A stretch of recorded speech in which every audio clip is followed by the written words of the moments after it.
Hello students, how are you? So today we will be covering the topic of moment of inertia for 3D objects. इसके पहले video में हमने cover किया था moment of inertia for 2D objects. 2D जैसे कि rod हुआ, ये रॉड 2D ऑब्जेक्ट है। उसके बाद हमने किया था रिंग और हमने किया था डिस्क। तो इन तीनों का हमने देखा था प्रीवियस वीडियो के अंदर। रिंग का था mr², डिस्क का था mr²/2 और रॉड के लिए मेरे पास दो केसेस थे।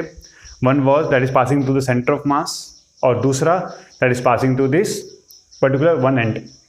सेंटर ऑफ मास से पास करने वाला मोमेंट ऑफ इनर्शिया जो था उसका था ml²/12 और इस एंड के अबाउट जब ऐसे घूम रहा है तब इसका मोमेंट ऑफ इनर्शिया था ml²/3।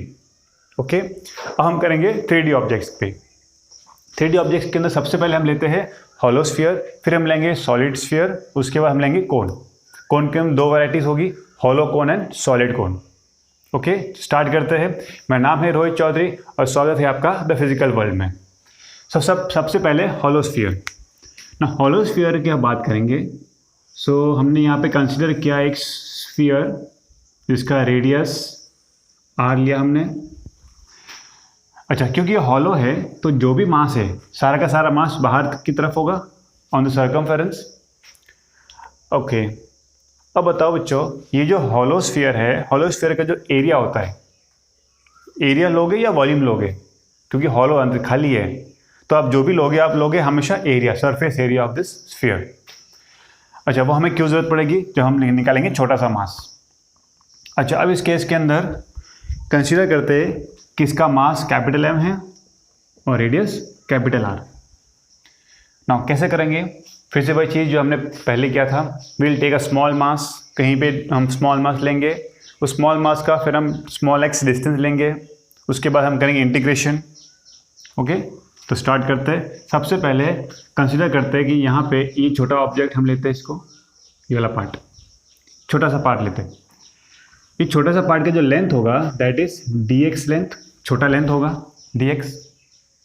और वो छोटा सा जो लेंथ है वो इस सेंटर से कुछ एंगल बनाएगा, छोटा सा एंगल।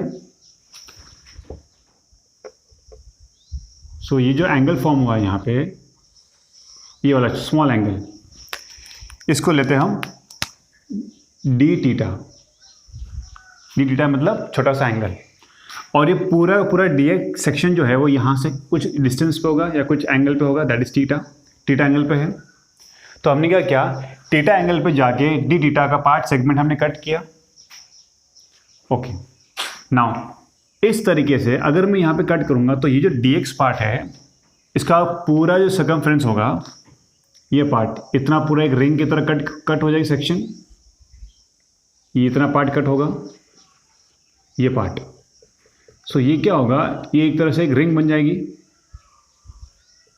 इस रिंग का जो रेडियस होगा, लेट अस कंसीडर कि ये जो रेडियस है इसका वो है छोटा r, स्मॉल r, ये वाला पार्ट स्मॉल r। ओके, तो मेरे पास हमने क्या किया, एक छोटा सा रिंग ले लिया हमने, क्योंकि रिंग ही होगा क्योंकि ये हॉलो है अंदर से। तो ये जो रिंग है, इस रिंग का जो थिकनेस है वो dx है और रिंग का जो रेडियस है वो स्मॉल r है। नाउ इस छोटे से रिंग का छोटा सा मोमेंट ऑफ इनर्शिया होगा जो इसके थ्रू पास होगा, सेंटर एक्सिस ऑफ रोटेशन, ये वाला पार्ट। तो उसका जो मोमेंट ऑफ इनर्शिया होगा स्मॉल होगा। मैं यहाँ लिख सकता हूँ di, small moment of inertia किसके लिए? रिंग के लिए, क्योंकि यहाँ पे जो ऑब्जेक्ट अब हमने कट किया है वो एक रिंग है। जो ब्लू सेक्शन दिख रहा है वो एक रिंग की तरह काम करेगा। नाउ रिंग का मोमेंट ऑफ इनर्शिया क्या होता है? mr²। m means what? इसका मास, इस रिंग का मास, इसका मास हम लेते हैं small m into r² means distance square, radius square. तो ये हो जाएगा dm इंटू r²। ये है मोमेंट ऑफ इनर्शिया वाला स्मॉल रिंग। अच्छा, ऐसे कितने रिंग्स होंगे यहाँ पे? बहुत सारी रिंग्स होंगी, इन्फाइनाइट रिंग्स होगी। जो यहाँ जो ऊपर वाली रिंग होगी इसका रेडियस छोटा होगा, 0 हो जाएगा, फिर थोड़ा और बढ़ेगा, फिर और बढ़ेगा, और यहाँ पे आते आते रेडियस हो जाएगा कैपिटल R। उसके बाद फिर जब नीचे आओगे फिर रिंग छोटी हो जाएगी और अल्टीमेटली 0। तो इन्फाइनाइट नंबर ऑफ रिंग्स हैं। अगर मैं सारे रिंग्स को जोड़ दूँ तो क्या मुझे ये हॉलो स्फीयर मिलेगा? दैट मीन्स मुझे इन सारे मोमेंट ऑफ इनर्शिया का क्या करना है? Integration. So for total I for the hollow sphere is equals to integration of di, छोटे छोटे रिंग्स का इंटीग्रेशन, सो ये हो जाएगा dm इंटू आर स्क्वायर। अब यहाँ पे प्रॉब्लम ये है कि r और dm दो अलग अलग वेरिएबल्स है, तो हम ऐसे इंटीग्रेशन नहीं कर सकते। तो क्या करना पड़ेगा मुझे, या तो मुझे r को चेंज करना है dm m के टर्म्स में, या फिर m को चेंज करना है r के टर्म्स में। ओके ठीक है, अब देखते हैं थोड़ा सा दूसरा वैरायटी, इसको यहाँ साइड में रखते हैं। अच्छा अभी हम कुछ टर्मिनोलॉजीज करेंगे यहाँ पे जो कि इम्पोर्टेंट है। ओके अब देखो ध्यान से, ये जो सेगमेंट है मैं इस R के दो कंपोनेंट्स बना रहा हूँ, R के दो कंपोनेंट्स। ये जो कंपोनेंट होगा this will be your x component, और ये जो कंपोनेंट होगा this will be your y component. Okay तो बताओ बच्चों, अगर ये डिस्टेंस r है, क्योंकि रेडियस है, ये भी r होगा, ये डिस्टेंस r, तो r के अगर मैं दो कंपोनेंट्स लूँगा तो बताओ ये कौन सा कंपोनेंट होगा, r cos थीटा, एंगल के पास वाला हमेशा cos थीटा होता है। So this is what r cos theta and this is r sin theta. So इसके according I can write as x की वैल्यू क्या होगी, यहाँ से x की वैल्यू हो जाएगी r cos थीटा और y की वैल्यू हो जाएगी r sin theta. Okay done. Now क्या ये r जो है, ये छोटा r small r, this is equal to x। Okay r equal to x, so ये जो टर्म है ये भी r हो जाएगा। Okay for to avoid confusion हम क्या करते हैं, हम स्मॉल r नहीं लेते, अदरवाइज बहुत ज़्यादा कन्फ्यूजन हो जाएगा। Let us take this only, इसको हम क्या लेते हैं x, इसको हम x लेते हैं ताकि इजी हो जाएगा, x x सेम। तो यहाँ पे हम चेंज करेंगे, this will be your x square, ये हो जाएगा एक्स स्क्वायर। अब ठीक है, नाउ नो कन्फ्यूजन। ओके अब बताओ, ये जो एंगल बहुत छोटा है dx, sorry d theta, this angle is very small. So if the angle is very small we can use the formula angle equals to arc upon radius. तो यहाँ पे आर्क कौन कितना फॉर्म हुआ, arc is sorry angle equals to this angle equals to arc, कितना arc depend कर रहा है वो dx अपॉन कितना रेडियस है इसका, कैपिटल R। तो यहाँ से dx equals to r d theta, इतना क्लियर। ओके नाउ x की वैल्यू आ गई मेरे पास। नाउ dm को हम कैसे लिखेंगे, dm इज अ स्मॉल मास, मुझे फाइंड करना है total mass. So let us consider, अब यहाँ पे हम जो लेंगे मास पर यूनिट एरिया लेंगे। Okay will consider mass per unit area. तो यहाँ लिखते हैं इस पूरे का सरफेस एरिया कितना था, पूरे का सरफेस एरिया है 4 पाई आर स्क्वायर। इस पूरे सरफेस एरिया में कितना मास था मेरे पास, कैपिटल M मास था। ओके तो एक यूनिट एरिया के अंदर कितना मास होगा, m divide by 4 pi r square, ये आ गया एक यूनिट एरिया का मास। अगर मेरे पास 2 यूनिट एरिया है तो मल्टीप्लाई बाई 2, 3 होगा मल्टीप्लाई बाई 3, जितने की रिक्वायरमेंट है उसे मल्टीप्लाई करना है। अच्छा मुझे रिक्वायरमेंट कितनी है, रिक्वायरमेंट है इस ब्लू सेक्शन का रिक्वायरमेंट है ना, ब्लू सेक्शन का एरिया कितना होगा। अच्छा इसको एरिया को समझने के लिए इसको क्या करते हैं, कट करते और ओपन करते। जब कट करके ओपन करोगे तो ये कुछ इस तरीके से मुझे एक शीट मिलेगी, एक शीट होगी जिसका थिकनेस होगा dx होगा, और जिसकी जो लेंथ होगी वो हो जाएगी क्या, इसका circumference 2 pi r, that means circumference length क्या हो जाएगा 2 पाई इंटू एक्स, क्योंकि इसका रेडियस हमने x लिया हुआ है। अब बताओ इसका एरिया क्या हो गया, एरिया लोगे आप 2 pi x into d x. So area क्या होगा 2 pi x into d x. इतना एरिया के लिए क्या करोगे, इस पैरामीटर को इससे मल्टीप्लाई करोगे, तब जाके मुझे क्या मिलेगा, dm मिलेगा। सो देयरफॉर मैं यहाँ लिख रहा हूँ dm को। So dm is equals to this parameter m divide by 4 pi r square into 2 pi x into d x.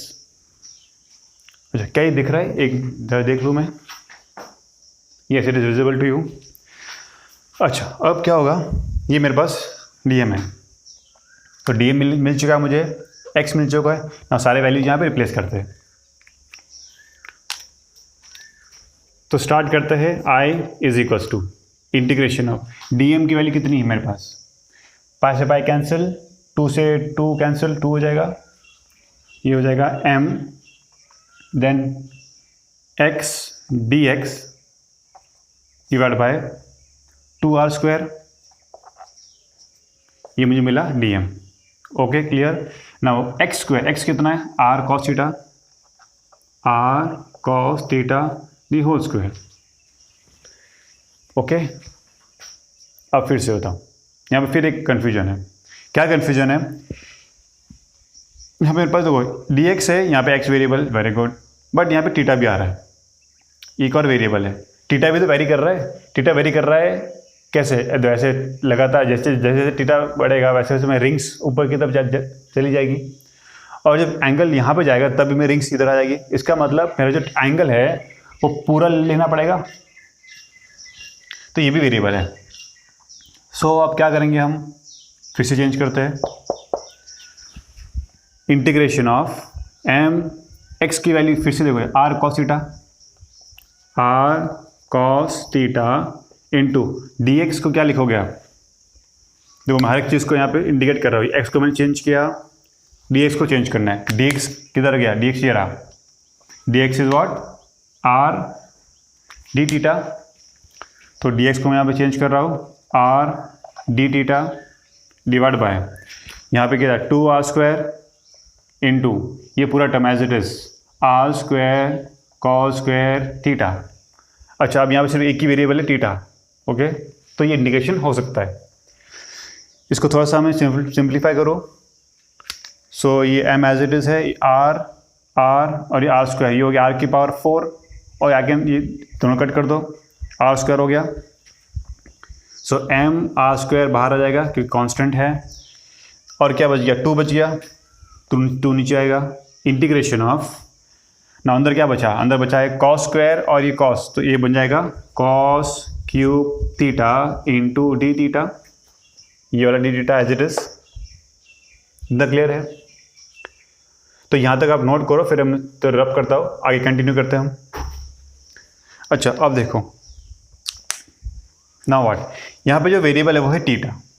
अब बताओ अगर मुझे इस पूरे रिंग को कवर करना है, इस पूरे सरफेस एरिया को कवर करना है, तो थीटा जो एंगल होगा वो स्टार्ट कहाँ से करोगे, 0 से, यहाँ से स्टार्ट होगा ऐसे, और कहाँ तक जाओगे 90 तक ऐसे गया, तो अब मुझे क्या होता, ऊपर वाला रिंग्स कवर हो गए सारे के सारे, लेकिन नीचे वाले रिंग्स अभी भी बाकी है, तो उसके लिए क्या करोगे, थीटा स्टार्ट यहाँ से करोगे ऐसे, तो स्टार्ट यहाँ से करोगे और कहाँ जाओगे थीटा डायरेक्टली यहाँ तक, दैट मीन्स थीटा की वैल्यू हो जाएगी -π/2 से लेके +π/2, तब जाके मेरा पूरा का पूरा हॉलो स्फीयर कवर होगा।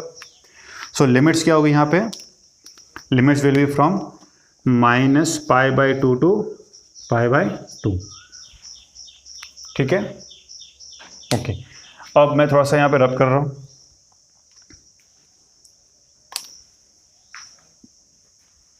इतना क्लियर है। नाउ cos³, फॉर cos³ का फॉर्मूला मैथ्स के अंदर, ट्रिग्नोमेट्री के अंदर, cos³ theta equals to 3 cos theta plus cos 3 theta divide by 4। इसको आप यूज़ करोगे इस वाले पार्ट में, ओके। तो यहाँ पे मैं इसको रब करूँ थोड़ा सा पार्ट, ये इतना पार्ट हो गया। Now again I is equals to, ये एज इट इज है m r² divide by 2। Now this can be written as, इसको मैं क्या लिख सकता हूँ, वी वाला part 3 cos theta plus cos 3 theta divide by 4 पूरा, और ये डी थीटा, लिमिट्स -π/2 से लेके π/2, लिमिट एज इट इज रहेगा -π/2 टू π/2। फिर अगेन कंटिन्यू, ये 4 फिर बाहर आ जाएगा, कांस्टेंट है, सो एम आर स्क्वायर बाय 8, 2 4 जा 8, इंटीग्रेशन, ये बड़ा ब्रैकेट, हाँ इंटीग्रेशन, यहाँ पे दो पार्ट्स है। पहला पार्ट होगा 3 cos theta d theta plus दूसरा पार्ट होगा integration of cos 3 theta into d theta, और ये bracket close, limit as it is रहेगी -π/2 से लेके π/2 -π/2 to π/2। Next m r square by 8 बड़ा ब्रैकेट, ना 3 integration of cos becomes sine theta, limits जो होगी वो होगी -π/2 टू π/2, फिर प्लस कॉस थीटा का हो जाएगा साइन 3 थीटा, और 3 थीटा का फिर से करोगे चेन रूल तो 3 बाहर आ जाएगा। नौ 3 क्या होगा, डिवाइड या मल्टीप्लाई, यहाँ ध्यान रखना, अगर आप कर दो डिफ्रेंशिएशन तो वो मल्टीप्लाई में आएगा, बट अगर आप कर दो इंटीग्रेशन वो डिवाइड में आएगा। तो यहाँ पे आएगा 1/3, अगेन फिर से लिमिट्स -π/2 टू π/2, ब्रैकेट क्लोज। आगे कंटिन्यू करते हैं, एम आर स्क्वायर बाय 8, ना लिमिट्स पुट करते हैं हम 3 sin 90 1 माइनस ऑफ, और upper limit minus lower limit, -90 फिर से आ गया तो ये हो गया -1 प्लस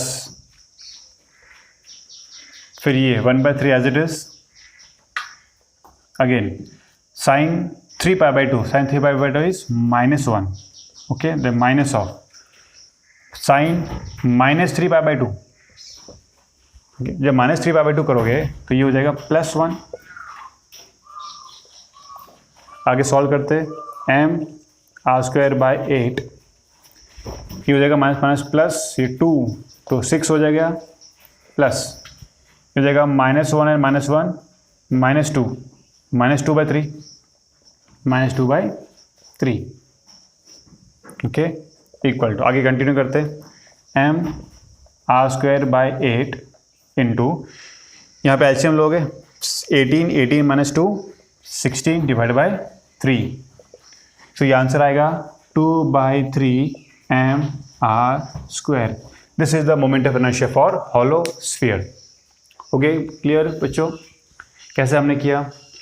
तो यहाँ पे क्या करोगे, यहाँ पे थोड़ा सा बारीकी से करना है। सबसे पहले आप लोगे small section part, small section dx part, उसके बाद वो जो dx है उसका पूरा रिंग कंसीडर करोगे वहाँ पे, और उस छोटे से रिंग का रेडियस होगा x, कैपिटल X ले लो। उसके बाद क्या करना है, r को दो पार्ट्स करते हैं, components r cos theta r sin theta, then x को इससे इक्वल करना है। फिर उसके बाद एंगल यूज़ करना है, angle equals to arc upon radius concept, और उसके बाद फिर आप यूज़ करना है इंटीग्रेशन मेथड्स। क्लियर? अब ऐसा ही कुछ होगा फॉर सॉलिड स्फीयर, ठीक है। अब क्योंकि हॉलो स्फीयर का हो चुका है तो हम क्या करेंगे, हम इसी का कंसेप्ट लेंगे हॉलो सॉलिड स्फीयर में और देखेंगे कि कैसे हम उसका मोमेंट ऑफ इनर्शिया डिराइव करते हैं। ओके स्टूडेंट, नाउ आप करते हैं हम सॉलिड स्फीयर। ना सॉलिड स्फीयर जो है वो अंदर से पूरा भरा हुआ है, तो जब अंदर से पूरा भरा हुआ है तो इस बार हम क्या लेंगे, एरिया या वॉल्यूम? यस, इस बार हम लेंगे वॉल्यूम। फिर से वही चीज़, छोटा सा पार्ट लेंगे हम, छोटे से पार्ट का छोटा सा मोमेंट ऑफ इनर्शिया लेंगे, फिर उसके बाद हम इंटीग्रेशन करेंगे। अब इस केस में हमें कंसीडर करना है एक छोटा सा hollow sphere inside the solid sphere, जिसका कुछ थिकनेस होगा। ये मेरे पास एक अंदर की तरफ एक छोटा सा हॉलो स्फीयर है जिसका रेडियस x है और जिसकी थिकनेस dx है, ओके, और जिसका मास dm है। इतना क्लियर बच्चों?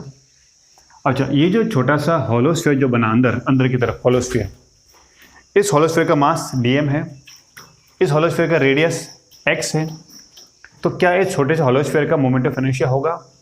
यस। सो मैं यहाँ पे लिख सकता हूँ डी किसके लिए, हॉलो स्फीयर जो हमने कंसीडर किया यहाँ पे। इस हॉलो स्फीयर का अभी हमने देखा क्या था फॉर्मूला, 2/3 mr स्क्वायर। सो ये हो जाएगा 2/3 इंटू एम, कितना उसका mass dm, into r square is x square ये हुआ इस छोटे से ब्लू वाले पार्ट का होलो स्फीयर का मोमेंट ऑफ इनर्शिया। अच्छा, अब मुझे क्या करना है, इंटीग्रेशन, बिकॉज मुझे पूरा सॉलिड स्फीयर का चाहिए। तो अब सॉलिड स्फीयर का फाइंड करने के लिए देखो आप इंटीग्रेशन करोगे, क्योंकि यहाँ पे बहुत सारे छोटे छोटे होलो स्फीयर होंगे starting from x = 0 to x = r। अगर ये सारे होलो स्फीयर को आप ऐड कर दोगे, you will get the total solid sphere का मोमेंट ऑफ इनर्शिया।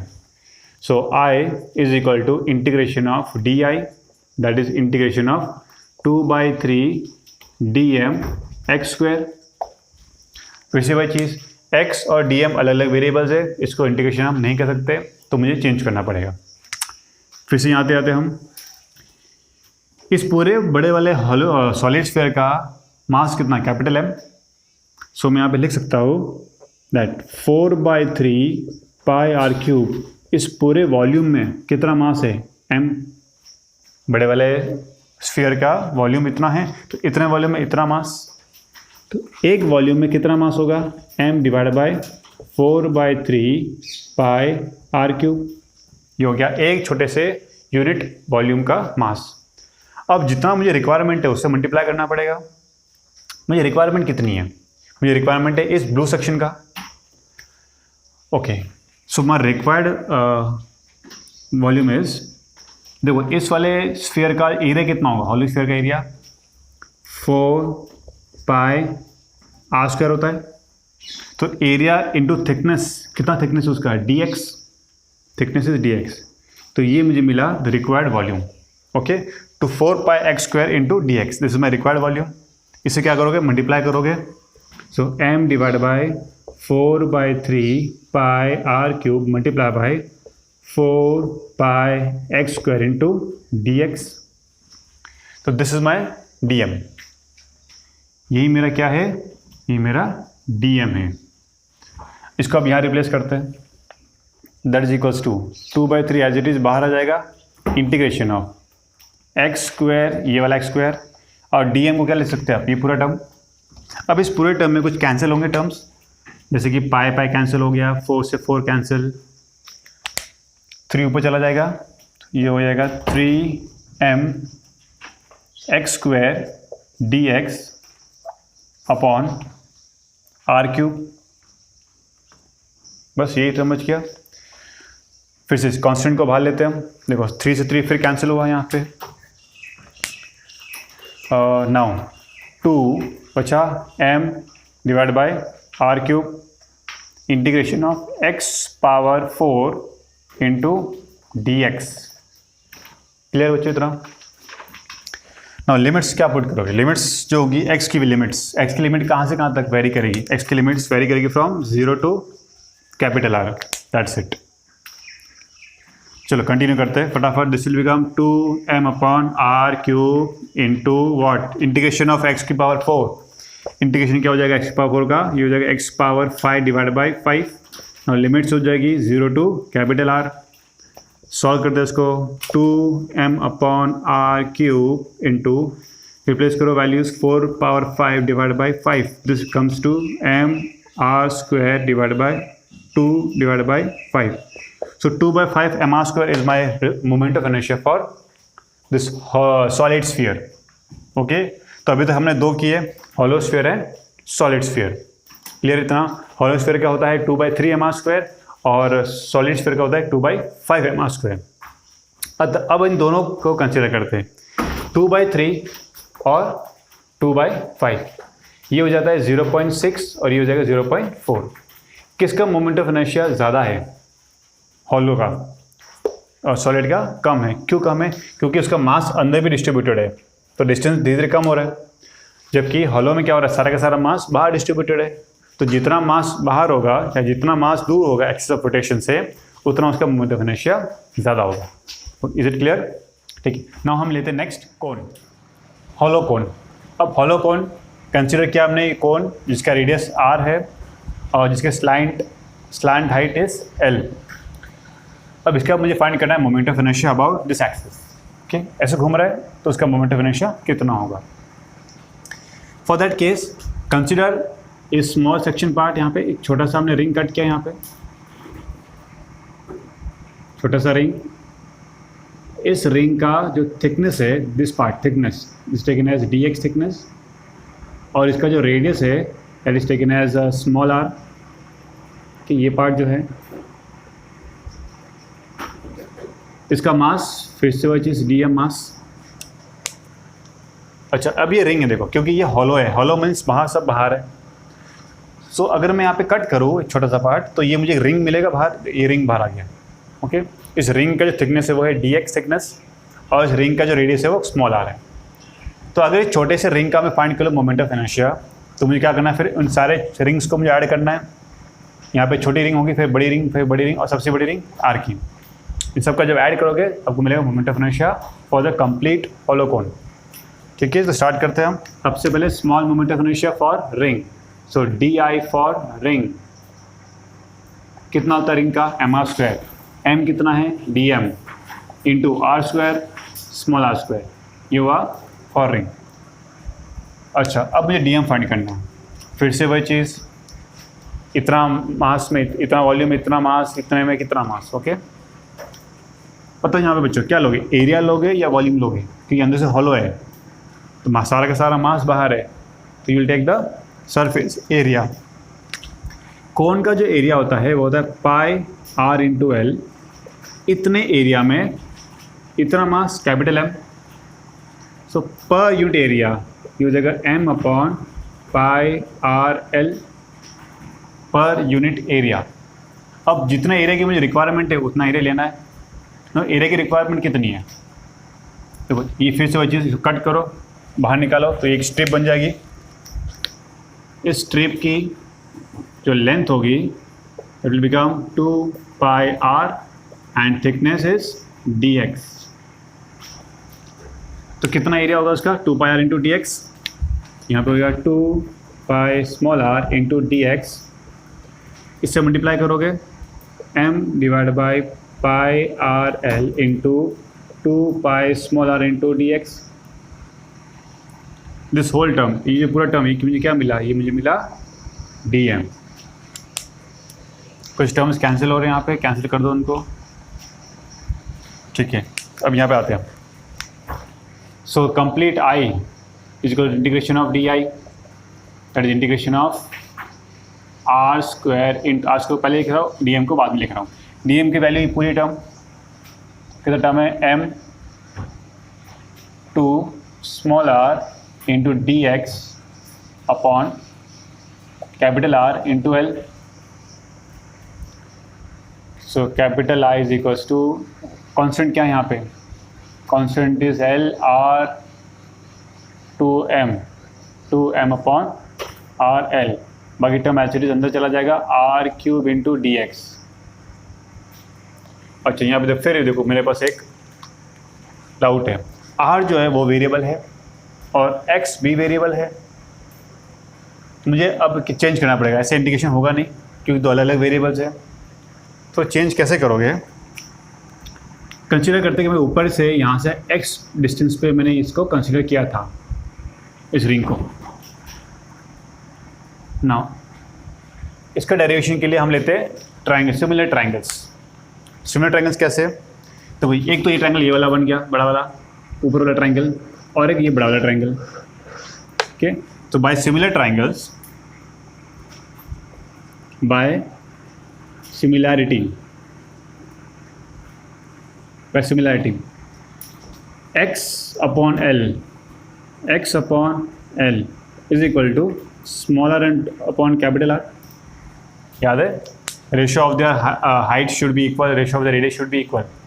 तो स्लैंट हाइट अपॉन बड़ा वाला slant height is equals to small radius upon the capital radius. So यहाँ से जो मुझे R मिलेगा that is x capital R upon small l, this is my small r।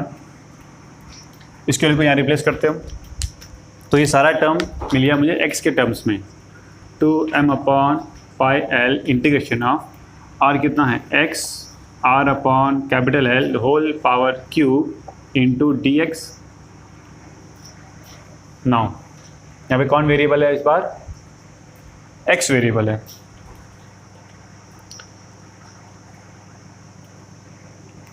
x variable है है ना। एक्स की वैल्यू स्टार्ट कहाँ से हो रही है? एक्स की वैल्यू स्टार्ट हो रही है 0 से लेके एक्स की वैल्यू L तक। So limits will be from 0 to L। Okay, clear है। नाउ सिंप्लीफाई करते हैं, सारे टर्म्स को बाहर लेते हैं। जो कांस्टेंट है 2mr अपॉन, अच्छा r से कैंसिल हो गया, कितने r बचेंगे? 2r बचेंगे, स्क्वायर है यहाँ पे, अपॉन L क्यूब और ये L power 4 into x cube dx limits 0 to L। Now ये तो इजी है इंटीग्रेशन।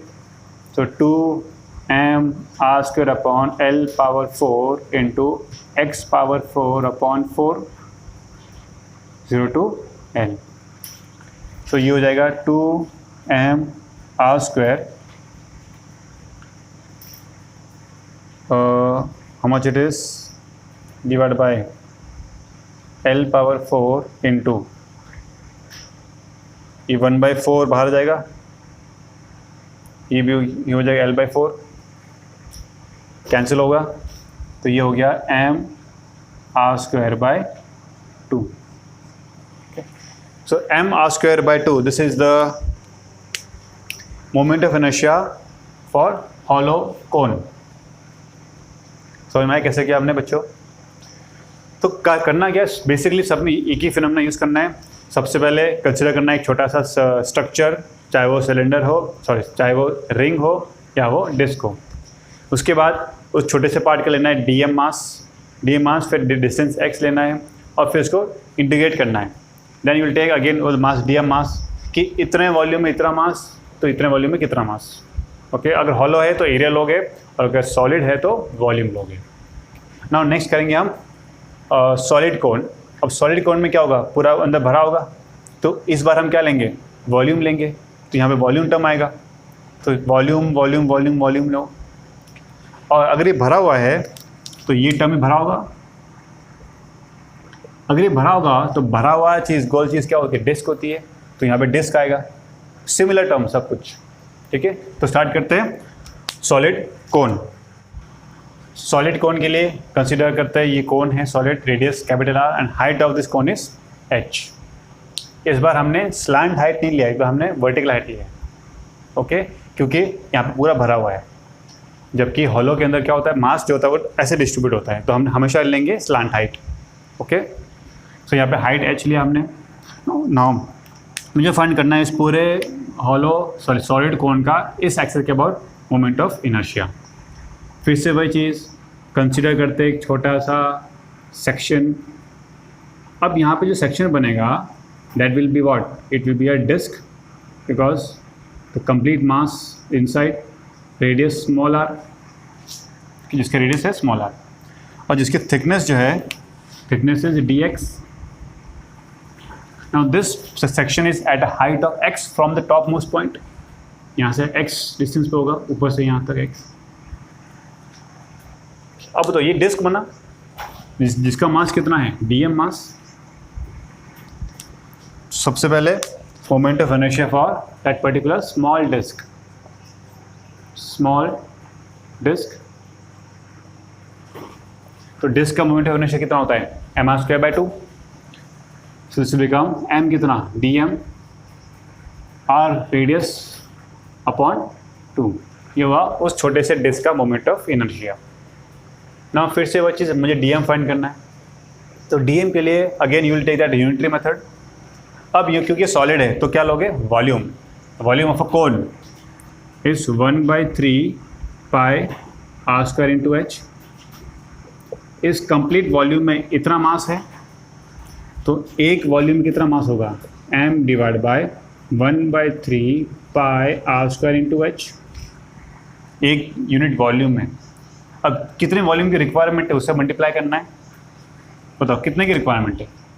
ये मेरे पास एक डिस्क है, इस डिस्क का जो थिकनेस है that is dx thickness and radius is small r। तो वॉल्यूम क्या होगा इसका, volume will be what, pi r² into dx। Pi r square into d x thickness, ये वॉल्यूम है। सो इतना वॉल्यूम की रिक्वायरमेंट क्या हो, इससे मल्टीप्लाई करोगे तो m divide by 1/3 pi r square into h multiply by pi small r square into d x, and this whole term is what, this whole term is d m. Replace करो यहाँ पे। So for the total moment of inertia we will integrate this part, बहुत सारे small disc होंगे। So capital I for the complete part is integration of di, that is integration of dm into r square divided by 2। अच्छा, अब replace करते हैं dm की value यहाँ से। कुछ टर्म्स कैंसिल हो रहे क्या? यस, पाई से पाई कैंसिल, ओके, सिर्फ एक ही कैंसिल हो रहा है। सो 1/2 एज इट इज़ बाहर ले लो उसको। इंटीग्रेशन ऑफ आर स्क्वायर को मैंने पहले लिख दिया, dm को बाद में लिखना है। Now dm is how much, capital M small r square dx upon 1/3, ये 3 ऊपर चला जाएगा, r square capital R square into h। This is my dm।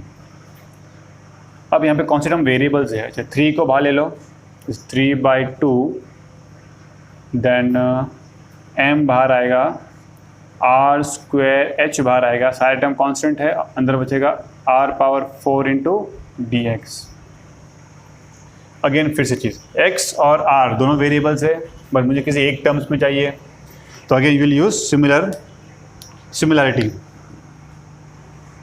So by similarity या फिर बाय सिमिलर ट्राइंगल्स। कौन कौन से सिमिलर ट्राइंगल्स? एक ये वाला ट्राइंगल, ऊपर वाला ट्राइंगल, और एक ये वाला बड़ा वाला triangle. Small height upon capital height equal to small r upon capital R।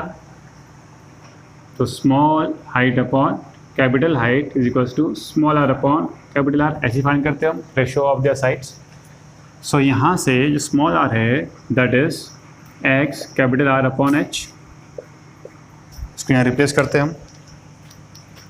This will become 3/2 m divide by r square h। This is what, x r upon h power 4 into d x. Now x is variable यहाँ पे, x की value कहाँ से कहाँ जाएगी? x की value start होगी from 0 to this complete part h। So limits होगी 0 टू h, ये में लिमिट्स होगी। अब सॉल्व करते हैं इसको। सॉल्व करोगे तो ये हो जाएगा 3m, ये r बाहर आ जाएगा, r power 4 upon 2 r square into h power 4, और ये एक h पावर 5 हो जाएगा, into integration of x power 4 into d x, limit 0 to h। इतना टर्म क्लियर है? अच्छा, अब मैं इसको हटा रहा हूँ यहाँ पे। नेक्स्ट कंटिन्यू करते हैं। i इज इक्वल्स टू, कि ये कैंसिल हो गया 2 times, so 3/2 m r square upon h power 5 into, ये क्या हो जाएगा integration, x power 5 divide by 5, limit 0 to h। ये वो 3/2 m r square upon h power 5 into, ये हो जाएगा h power 5 upon 5, terms cancel हो जाएंगे, ये हो जाएगा 10। This becomes 3/10 m r square. तो 3/10 is the moment of inertia for solid cone. Clear है बच्चों इतना? तो ये चीज़ें थी, या ये था moment of inertia for different 3D objects, hollow sphere, solid sphere, hollow cone and solid cone. Next video के अंदर हम करेंगे इसके न्यूमेरिकल्स, और इसके कुछ थ्योरम्स आएंगे मोमेंट ऑफ इनर्शिया के। जैसे 2 थ्योरम्स होते हैं, parallel axis theorem and perpendicular axis theorem. उन थ्योरम्स की बात करेंगे, और फिर हम देखेंगे कि न्यूमेरिकल सॉल्व कैसे करते हैं कि moment of inertia using that particular theorems. Is it okay to you all? That's all from my side. खुश रहिए, पढ़ते रहिए, ऑल द बेस्ट।